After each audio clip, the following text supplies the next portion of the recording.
Hello friends, हम पढ़ रहे हैं सिंधु घाटी सभ्यता। हमने इससे पहले की वीडियो में सिंधु घाटी सभ्यता के स्रोत, व्यापार, उसकी विशेषताएं, उसका विस्तार, उसका कालक्रम, उसकी आकृति, उसके प्रमुख स्थल में हड़प्पा और मोहनजोदड़ो दो स्थल पढ़ चुके हैं। और अभी हम पढ़ रहे हैं नेक्स्ट स्थल कालीबंगा। कालीबंगा स्थल, कालीबंगा का शाब्दिक अर्थ होता है काली चूड़ियाँ। कालीबंगा का एक और शाब्दिक अर्थ ये भी होता है कि दीनहीन बस्ती।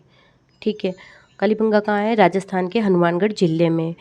कौन सी नदी के तट पर है? ये तो घग्गर नदी के तट पर है। इसकी जानकारी देने वाले कौन है? तो एलपी तेसी थ्योरी।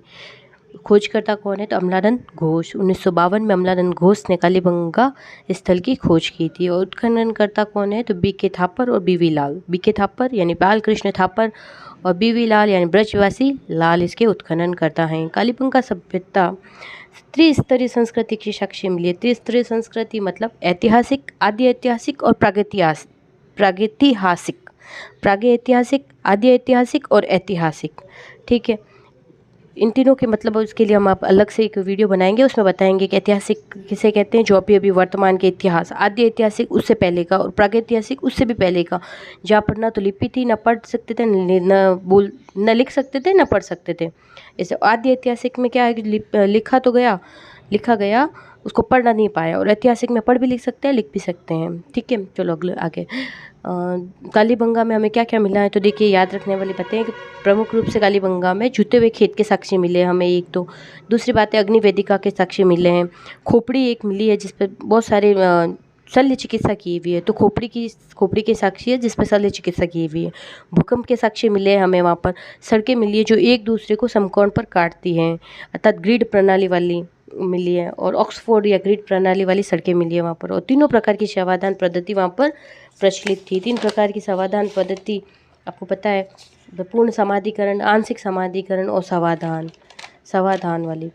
ठीक है, तो ये कालीबंगा हो गई प्रमुख रूप से। अब नेक्स्ट स्थल है धोलावीरा। धोलावीरा का शाब्दिक अर्थ होता है धोला कुआं यानी वाइट कुआं। ठीक है, फिर नेक्स्ट तो धोलावीरा कहाँ पर है? तो कच्छ गुजरात में है। 1967 में 1967 में जगपति जोशी इसकी खोज करता है। जगपति जोशी खोज करता है धोलावीरा 1967 में। खुदाई किसने की थी? तो RS विस्ट ने, रविंद्र सिंह विस्ट ने, RS विस्ट ने। यहाँ पर 3 टीले मिले हैं। सर्वाधिक स्थलों पर 2 टीले मिले, लेकिन धोलावीरा एक ऐसा स्थल है जहाँ पर 3 टीले मिले हैं। ठीक है, पूर्व, पश्चिम और मध्य में। और यहाँ पर इंपॉर्टेंट बात है, यहाँ पर स्टेडियम के साक्ष्य भी मिले हैं। और यहाँ से एक बोर्ड मिला है जिस पर कुछ लिखा है, हालांकि वो पढ़ा नहीं गया है, लेकिन कुछ लिखा हुआ एक बोर्ड भी मिला है। धोलावीरा हो गया। अब चलो नेक्स्ट है लोथल है, जो खंभात की खाड़ी में गुजरात में मिली है। भोगवा नदी के किनारे मिली है। हमें नदियों के नाम ध्यान रखना है। ठीक है, इसकी खोज करता है 1954 में SR राव ने। इसे लघु हड़प्पा और लघु मोहनजोदड़ो भी कहते हैं। लघु हड़प्पा और लघु मोहनजोदड़ो भी कहते हैं किसको? लोथल को। यहाँ की जल प्रबंधन व्यवस्था थी वो सबसे उत्तम थी। पूर्वी भाग से यहाँ पर एक बंदरगाह के साक्ष्य भी मिल रहे, जिसे गोदीवाड़ा या डार्क यार्ड और गोदीवाड़ा बंदरगाह के साक्ष्य भी मिल रहे। बंदरगाह के साक्ष्य से हमें ये पता चलता है कि सिंधु घाटी सभ्यता के लोग जल मार्ग से भी व्यापार वाणिज्य करते थे। लोथल में 3 युगल समाधियों के साक्ष्य भी मिले हैं। 3 युगल समाधियों के साक्ष्य भी मिलते हैं, जिसके अकॉर्डिंग हम ये अनुमान लगा सकते हैं कि वहाँ पर सती प्रथा भी प्रचलित थी, इसीलिए युगल समाधि मिली है। ठीक है, फारस की मुद्रा भी प्राप्त हुई है, उसके अकॉर्डिंग हम ये अनुमान लगा सकते हैं कि विदेशी व्यापार प्रचलित था। और लोथल से हमें एक और इम्पोर्टेंट बात ध्यान रखनी है कि वहाँ के चावल के साक्ष्य भी मिले, और चावल के साक्ष्य कहीं पर भी नहीं मिले हैं, लोथल में हमें चावल के साक्ष्य भी मिले हैं। नेक्स्ट है चंदहुदड़ो सिंधु नदी के किनारे पाकिस्तान में मिला है। 1931 में NG मंजूमदार ने खोज करता है। चंदहुदड़ो एक औद्योगिक नगरी थी। अर्नेस्ट मैके ने चंदहुदड़ो में मनके बनाने की फैक्ट्री, कारखाना, उसका भी पता किया है वहाँ पर थी।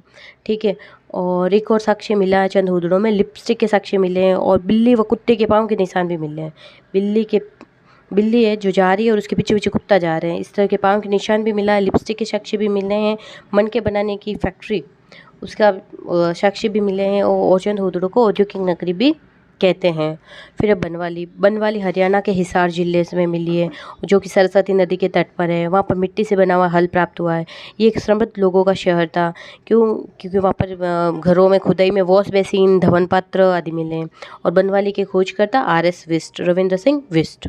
फिर रोपड़ पंजाब भारत में सतलज नदी के किनारे पे खोज करता 1953 में यज्ञदत्त शर्मा।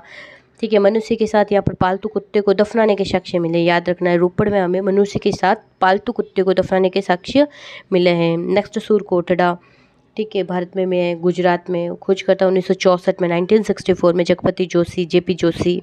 और सूरकोटड़ा में हमें एकमात्र स्थल जहाँ पर घोड़े की अस्थियों के साक्ष्य मिले हैं। फिर नेक्स्ट बालाकोट, बालाकोट पाकिस्तान, बंदरगाह स्थल है ये भी, सीप उद्योग हेतु फेमस था। फिर नेक्स्ट सूतका गैंडोर पाकिस्तान में, ये भी एक बंदरगाह नगर था। एक नौसारो पाकिस्तान, जहाँ पर महिला की मृण मूर्तियाँ प्राप्त हुई है, मृण मूर्तियाँ प्राप्त हुई है, जिसमें महिला की मांग में सिंदूर भरा हुआ है। कहाँ पर मिला है? नासारो पाकिस्तान में, ठीक है। अब सिंधु घाटी सभ्यता की जो लिपि थी, ठीक है, जिसे बुस्ट्रोफेदन कहा जाता है, यानी भाव चित्रात्मक लिपि थी, पिक्टोग्राफ लिपि थी। इस लिपि के 400-500 तक के अक्षर मिले हैं। इसमें इंग्लिश का यू अक्षर का चित्र था और एक मछली की आकृति का चित्र भी प्राप्त हुआ है, ठीक है।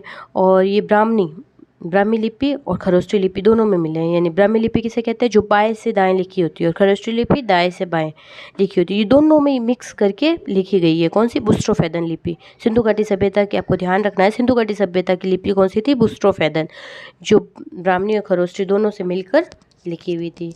और अन्य फैक्ट आप देख लीजिए सिंधु घाटी सभ्यता के, तो ये लोगों को इन लोगों को बहुत सारी फसलों की, लगभग 9 फसलों की जानकारी थी। कपास इनकी प्रमुख फसल थी।